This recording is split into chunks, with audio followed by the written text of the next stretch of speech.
Sous la pluie battante, Adrien courait dans les ruelles pavées du Marais, son cœur cognant plus fort que les gouttes sur les pavés. Il venait de quitter l'appartement familial, la porte claquée derrière lui, les mots de son père résonnant encore « Tu n'es plus mon fils ». À 32 ans, il n'avait jamais imaginé que l'amour pourrait le rendre orphelin. Adrien s'arrêta sous un lampadaire vacillant, le souffle court. Ses cheveux châtains collaient à son front, trempés, et ses yeux verts cherchaient un refuge dans la nuit. Paris, la ville des Lumières, lui semblait soudain hostile. Il sortit son téléphone, ses doigts tremblants composant le seul numéro qui comptait désormais, celui d'Éloi. « Je suis là dans 10 minutes, » répondit Éloi d'une voix chaude, teintée d'un accent sénégalais subtil, apaisant comme une promesse. À 35 ans, Éloi était l'encre d'Adrien, celui qui avait transformé ses doutes en certitudes. Ils s'étaient rencontrés 2 ans plus tôt, dans un petit café de la rue des Archives, lors d'une soirée poésie. Adrien, timide et maladroit, avait renversé son café sur le carnet de croquis d'Éloi. Ce dernier avait ri, ses dreadlocks dansant au rythme de son éclat, et avait dit « Ça, c'est une entrée en matière ». Ce soir-là, sous la pluie, Éloi arriva comme promis, sa silhouette élancée émergeant de l'ombre. Il enlaça Adrien sans un mot, ses bras forts l'enveloppant comme un rempart contre le monde. « Il ne te mérite pas, » murmura-t-il, ses lèvres frôlant l'oreille d'Adrien. « Mais moi, je te choisis. » La famille d'Adrien, les Delacroix, était une dynastie bourgeoise du 16e arrondissement, fière de son nom et de ses traditions.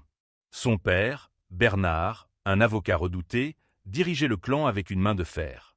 Sa mère, Claire, élégante mais distante, préférait les apparences à l'amour. Quand Adrien leur avait annoncé qu'il était gay, à 30 ans, leur réaction avait été glaciale. Une phase, avait dit Claire, le regard détourné. Une honte, avait ajouté Bernard, avant de lui ordonner de se corriger ou de disparaître. Adrien avait essayé. Pendant des années, il avait étouffé ses désirs, fréquenté des femmes pour plaire, porté le masque d'un fils parfait. Mais chaque sourire forcé, chaque rendez-vous arrangé, le brisait un peu plus. Puis Éloi était entré dans sa vie, et tout avait changé. Éloi, avec son rire contagieux et sa passion pour l'art, lui avait appris à respirer à nouveau. Mais ce souffle nouveau avait un prix, l'exil.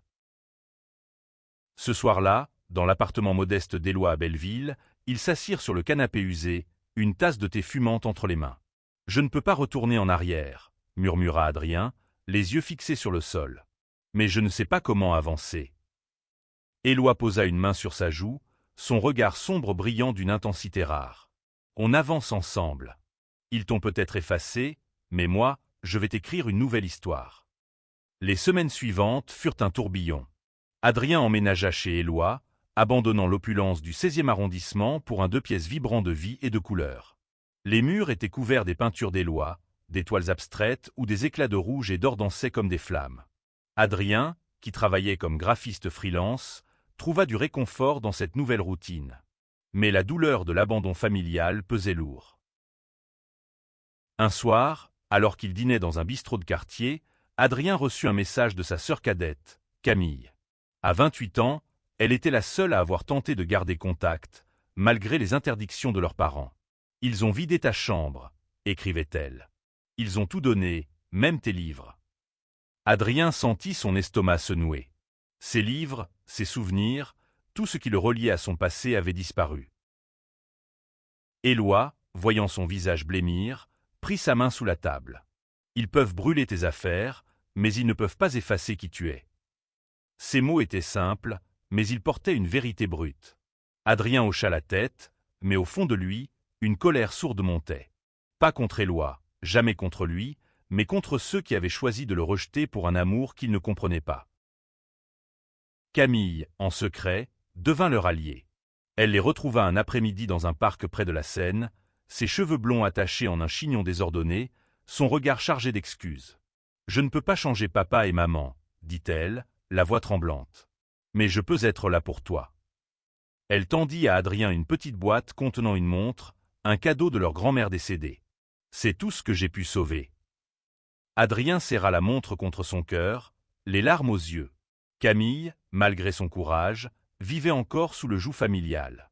Elle risquait tout en venant ici. « Merci, » murmura-t-il. Éloi, à ses côtés, posa une main sur l'épaule de Camille. « Tu es plus forte que tu ne le penses, » lui dit-il. Ce moment, fragile mais précieux, c'est là leur trio improbable. Adrien et Éloi décidèrent de construire quelque chose de plus grand qu'eux-mêmes. Éloi, qui avait grandi dans une famille modeste à Dakar avant de s'installer à Paris à 18 ans, connaissait la valeur du travail acharné. Il avait économisé chaque centime pour ouvrir une petite galerie d'art dans le 11e arrondissement. Adrien, avec son talent pour le design, transforma cet espace en un lieu vibrant où les artistes queer pouvaient exposer sans peur. Leur première exposition fut un succès inattendu. Les critiques parisiens, d'abord sceptiques, furent séduits par l'audace des œuvres et l'histoire du couple. Un article dans Libération titrait « L'amour au cœur de l'art, une galerie qui défie les préjugés ». Adrien lut l'article à voix haute, un sourire timide sur les lèvres. Éloi, enroulant un bras autour de lui, murmura « C'est notre revanche ». Mais la revanche véritable était encore à venir. Adrien reçut un appel d'un investisseur, un homme excentrique nommé Julien, qui avait entendu parler de leur galerie. Julien, un quadragénaire français ouvertement gay, proposa un partenariat. « Vous avez quelque chose d'unique, » dit-il. « Je veux vous aider à grandir. » Les mois passèrent, et la galerie devint un symbole. Les jeunes artistes affluaient, les clients affluaient, et bientôt, Adrien et Éloi se retrouvèrent à la tête d'une petite fortune. Mais l'argent n'était pas leur but. Chaque euro gagné était réinvesti dans des projets communautaires, des ateliers pour les jeunes LGBT rejetés par leur famille, des bourses pour les artistes en difficulté. Adrien, qui avait autrefois cru que l'amour l'avait détruit, découvrait qu'il pouvait en faire une force. Pourtant, la blessure familiale restait ouverte. Lors d'un dîner avec Camille, elle lâcha une bombe. Leurs parents, ruinés par de mauvais investissements, risquaient de perdre la maison familiale. Adrien sentit une étrange satisfaction monter en lui. Pas de la cruauté, mais une justice poétique. Éloi, toujours plus sage, lui dit « Leur chute ne te rendra pas plus heureux. Mais peut-être qu'un geste inattendu pourrait. » Adrien réfléchit longtemps. Une idée germa, audacieuse, presque insensée. Et si, au lieu de se venger par la haine, il le faisait par la générosité? Il consulta Éloi, qui éclata de rire avant de hocher la tête. « C'est complètement fou, mais c'est toi. » Adrien rédigea une lettre à ses parents. Pas une lettre d'amour, mais une proposition. Il leur offrait 5 millions d'euros, assez pour sauver leur maison et leur train de vie. En échange, ils devaient assister à l'inauguration de la nouvelle aile de la galerie, dédiée aux artistes queer. Une condition implicite. Ils devraient faire face à l'homme qu'ils avaient rejeté et à l'amour qu'ils avaient condamné. La réponse arriva une semaine plus tard. Bernard, toujours orgueilleux, accepta à contre-cœur. Claire, fidèle à son silence, ne dit rien. Camille, elle, envoya un message à Adrien. « Tu es plus grand qu'eux. » Le jour de l'inauguration de la nouvelle aile de la galerie, l'air vibrait d'une tension palpable. La salle, nichée dans un ancien entrepôt rénové du 11e arrondissement, était illuminée par des guirlandes lumineuses suspendues au plafond, leurs reflets dansant sur les toiles colorées. Adrien, vêtu d'un costume bleu nuit taillé sur mesure, se tenait près d'Éloi, qui portait une chemise blanche ouverte au col, révélant un collier en perles de bois, un souvenir de Dakar. Les invités, un mélange d'artistes, de journalistes et de figures de la communauté queer parisienne, emplissaient l'espace de rires et de conversations animées.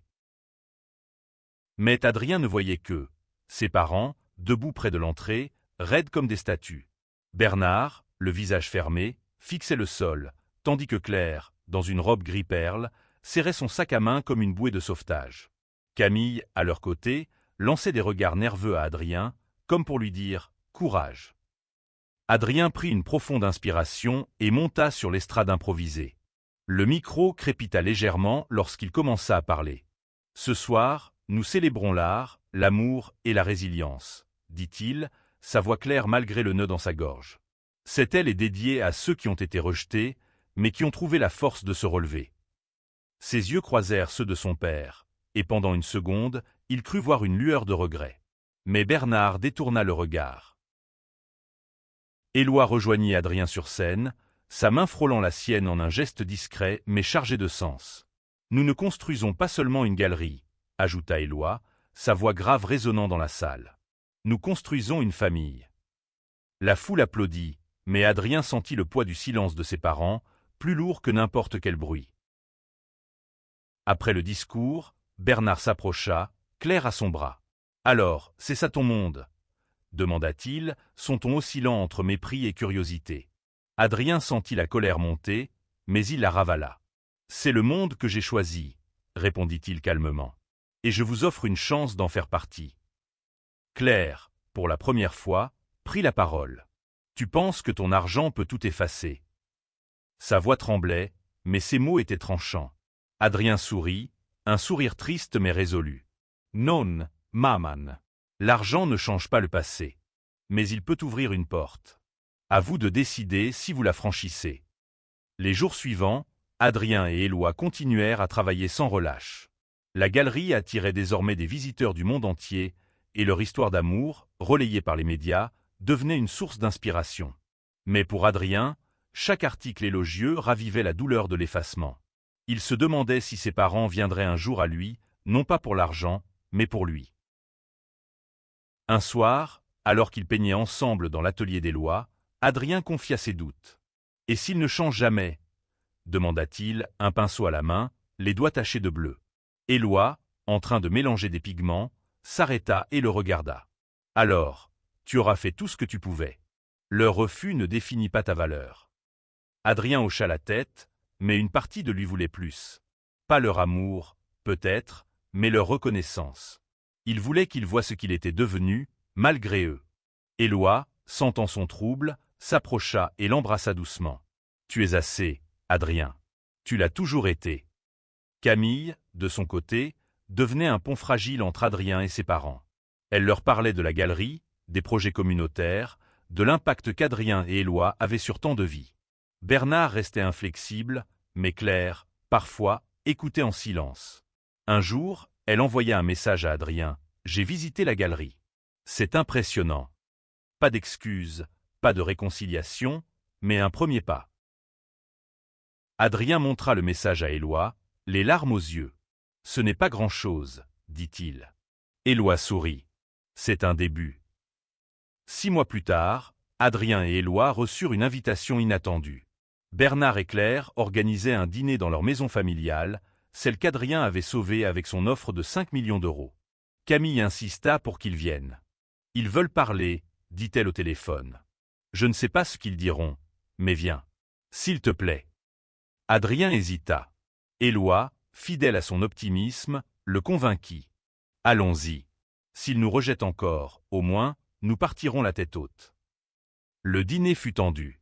La table, dressée avec une élégance froide, semblait appartenir à un autre monde. Bernard, toujours imposant, commença par des banalités. Claire, plus silencieuse que jamais, évitait le regard d'Adrien. Puis, au dessert, Bernard prit la parole. « Ton argent a sauvé cette maison, » dit-il, la voix rauque. « Mais ce n'est pas pour ça que nous sommes ici. » Adrien retint son souffle. Éloi serra sa main sous la table. « Nous avons été injustes, » continua Bernard, les mots semblant lui coûter. « Nous ne comprenons pas ton monde, Adrien. Mais nous voulons essayer. » Claire, les yeux brillants, ajouta « Tu es notre fils. Nous t'avons perdu une fois. Nous ne voulons pas te perdre à nouveau. » Les mois qui suivirent furent un lent processus de reconstruction. Bernard et Claire commencèrent à visiter la galerie, d'abord mal à l'aise, puis avec une curiosité croissante.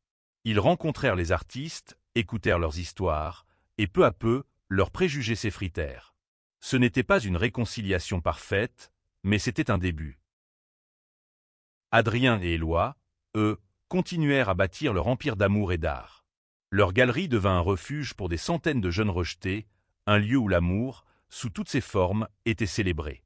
Lors de l'inauguration d'une 3e aile, Adrien monta sur scène, Éloi à ses côtés, et déclara « Nous ne sommes pas définis par ceux qui nous rejettent, mais par ceux que nous aimons. » La foule applaudit, et dans un coin de la salle, Bernard et Claire, pour la première fois, se joignirent aux acclamations. Adrien croisa leurs regards et sourit. Pas de rage, pas de vengeance. Juste une victoire douce amère, celle de l'amour sur la haine.